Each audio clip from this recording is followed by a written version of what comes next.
Good morning, my fellow treasure hunters and explorers. Today I got an interesting video for you.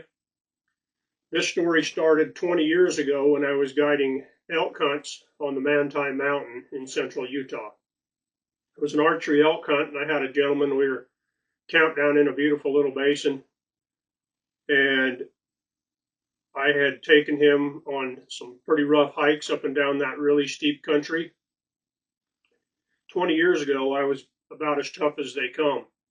I could hike up and down the hills all day long and was very athletic and strong. Since that time, I've blown out both knees and had some other health issues, and so I'm not as spry as I used to be. But I still like to get out and do all the hiking I can. Kind of clears your soul and helps you get a better view on things and makes life a lot better. Anyway, the air was fresh and clean and clear. The wildflowers were starting to come into bloom. There was still a lot of snow and ice around in some places on the north side. The Manti is pretty high. It's up 10,000 feet plus. Anyway, 20 years ago when I was on this elk hunt, I had a couple of interesting things happen in this area. I found some old Spanish carvings in the trees from in the early 1800s. I found some holes that were dug in the ground at the base of these giant aspen trees that were, some of them were almost 4 feet in diameter. And they had old names and carvings in them, really interesting carvings. I didn't really understand at that time. While I was on a hike, we're getting up high to glass across a canyon to look for elk. I came across a giant, well, it wasn't really giant, but it was about a 3 foot by 3 foot by 2.5, 3 foot tall white stone. Looked like an altar to me. Very interesting. I saw it from a distance, and curiously, I walked over to it.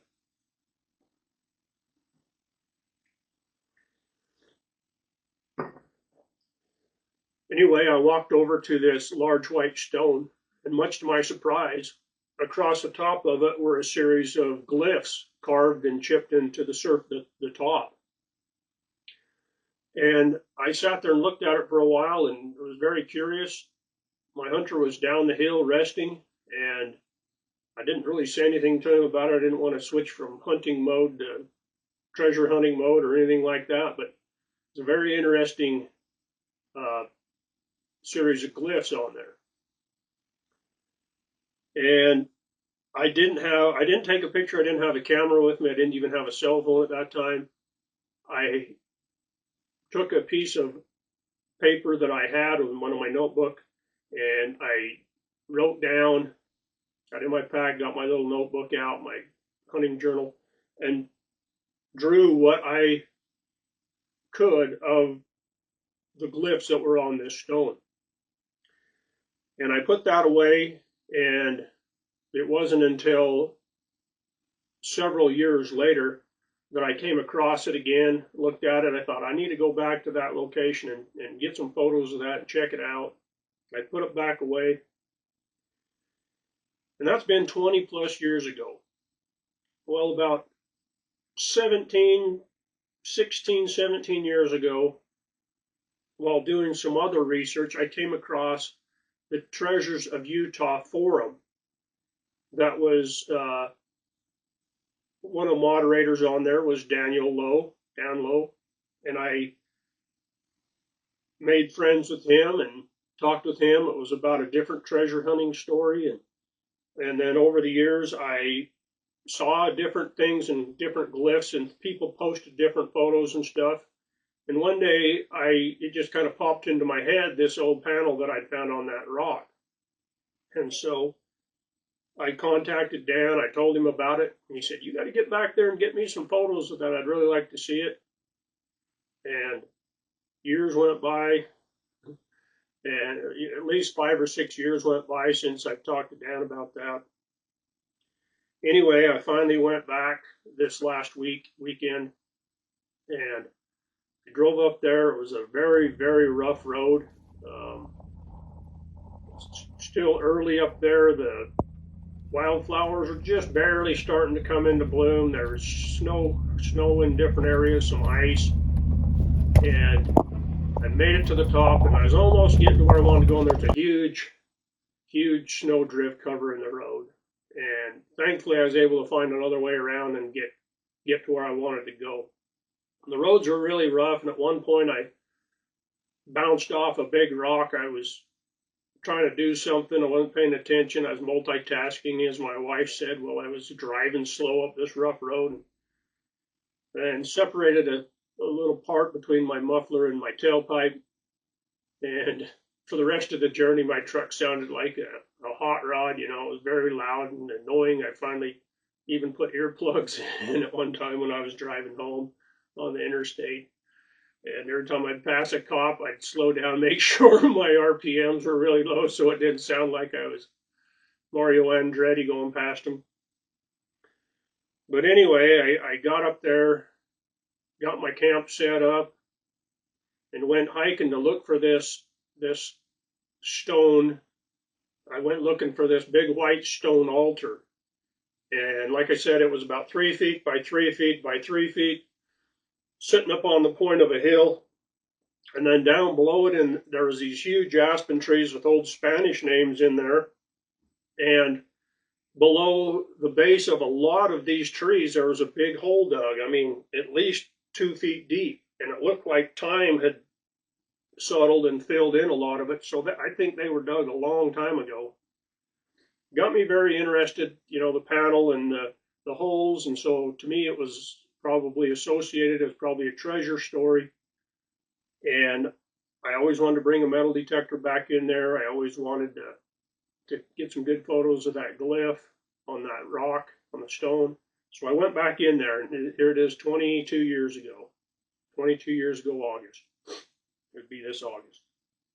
And it took me 2 hours I was looking for the rock. I knew where it about was at, and it was a lot steeper, a lot steeper than I remember. Of course, I was in a lot better shape and hiking up and down the hills every day. And anyway, I finally found where it had been, but it wasn't there. And I thought, well, maybe somebody else found it and they came in here and somehow managed to get it out. But you know, that rock would have been 400 or 500 pounds. And where it was very steep. It's not an easy place to get to. And we'd been up there getting a higher ground glass for elk when I found it. And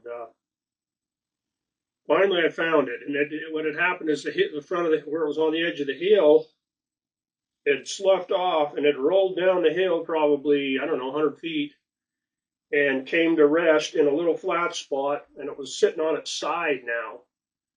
The bottom had broken off. About a third of the panel on the edges was gone.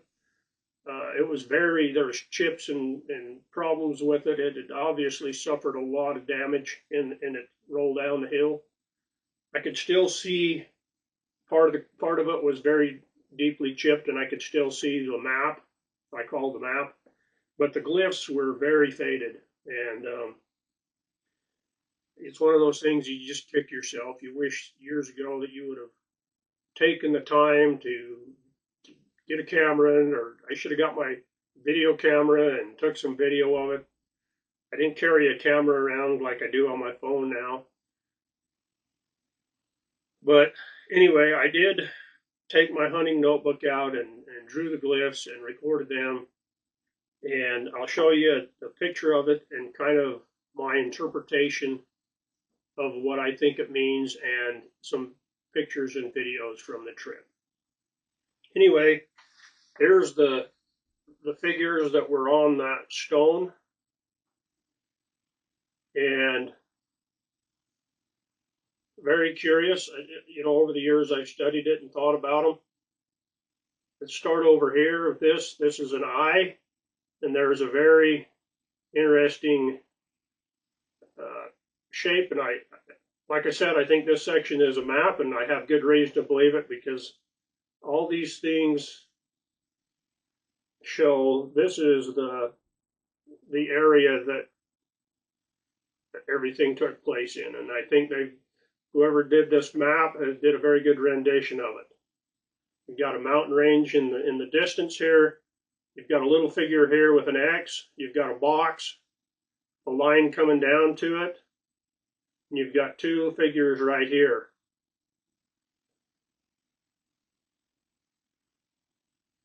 Over here you've got like a bull or a medicine man or something. You got a guy. Very interesting. It doesn't really look to me. It looks like a sailor's hat or a cowboy hat or a soldier's hat. And then you've got, it looks like a trail coming in, like something's in a hole. You've got a sun, a line with the rays, and it seems like the setting sun. This isn't the rising sun because the rays are coming up and the sun's going, this line's coming down. And then you have this. To me, it's like whatever this is was put in a hole. And there's kind of a cross. It looked like a cross in there, but I think it might be divided into four things, or four, I don't know, four people's cache, I don't know. This looked like a pitchfork. It could have been a shovel. Like I said, these were hard to read even at that time, and I did the best I could, but I could see this pitchfork outline. And then this is a leg with two lines across it and a foot. To me, it means that they were walking, and whatever they were walking or carrying, it stopped right here. It stopped. The lines across it, the legs cut off. Maybe, I don't know. I don't think, I don't know. Maybe somebody died that was carrying a treasure or something, and it stopped them. But anyway, to me, that means walking and stop. And then you have these two curious. To me, it looks like the backwards JJ turned. It's a long top, but turned down on both ends.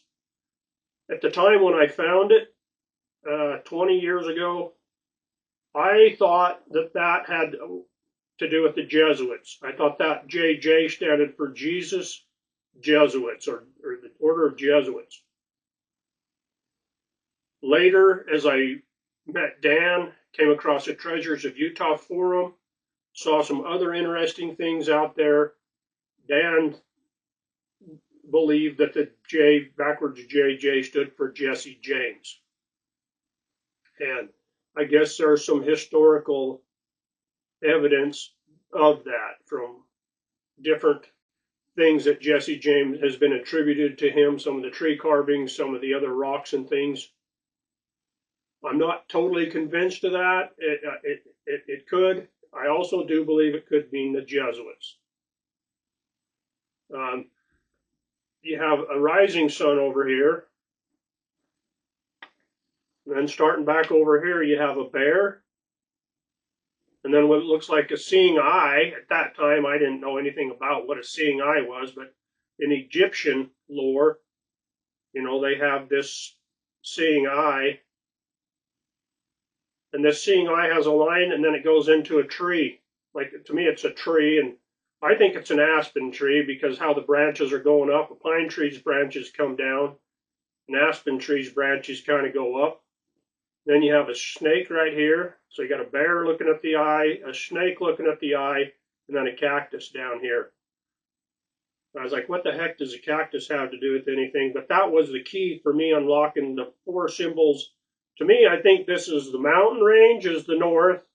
The cactus is the south. This is the east. The rising sun is the east. The setting sun is the west. So this whole panel is oriented by these four symbols. And then you have this eye, the hole with the dot, which I've learned has to do with gold, the circumpunct. And then you have a tree. So this matches what I found in the forest. I found all these aspen trees that had big holes dug at the base of them, like somebody was looking for something. And then you've got a bear and a snake looking at it, guarding it. So what I think this means is I think if you look at the formation where it's at, this is the canyon edge. Indeed, it looks very much like this canyon. There's an eye or something here, and yes, there is that shape with a lake right there in the middle. You've got this line that comes down. You got these two little symbols here. Took me a long time to figure out what that means, but I think this one, I thought it was a clock, but I think at the time, looking back at this, I think this meant it had a circle with a dot with a line coming straight down. I think that means it's a compass, and I think it means 90 degrees. And then this here, it looks like a little C that's facing down. I think that's the distance. C is 100 in Roman numerals. I don't know if that's what it means, but it's a lot further than 100 feet to right there. It's more like, I don't know, it's probably 500 or 600 feet. So maybe I'm missing something right here, but I think this is the altar right here that has the glyphs on it, the little square box with the line coming down to the X with the little guy. They probably had this at one time. They probably had this little guy carved into the tree or something. I never was able to find it when I looked. At that time, I didn't look, but when I was there a couple days ago, I looked for this. I couldn't find anything. A lot of those trees have fallen down, some of the big trees, but there's still many trees that are aspen trees that are this big around that are, 400 or 500 years old. And people don't think an aspen tree gets that old. But when I worked for the Forest Service, we core sampled some huge aspen trees that were that old. And an aspen tree lives a long time, but it's the clone or the root system. In fact, I don't think it ever dies, the clone, under maybe severe drought it might die, but it's a root system. And when a tree dies, it shoots up more shoots and grows more trees. When a fire goes through and burns the trees, it shoots up a whole bunch of young trees, and the whole thing starts over again. But the clone, the root, never dies. So when you have a really good area, like a bottomland with water and protection from the elements and good seasonal seasons without, fire, drought, or whatever, a well-watered area and the other key to aspens is disease-free, an area where it's disease-free. So it's away from everything, it's away from the severe elements. Those trees can live for a long, long time. And people won't believe that, but they can. And I've core sampled some aspen trees, and I'll show you some pictures of some aspen trees that are 400 or 500 years old in this video. So anyway, I think that this is the altar. This is the direction down, and it is about 90 degrees from the altar down to this big group of trees where all these holes were dug.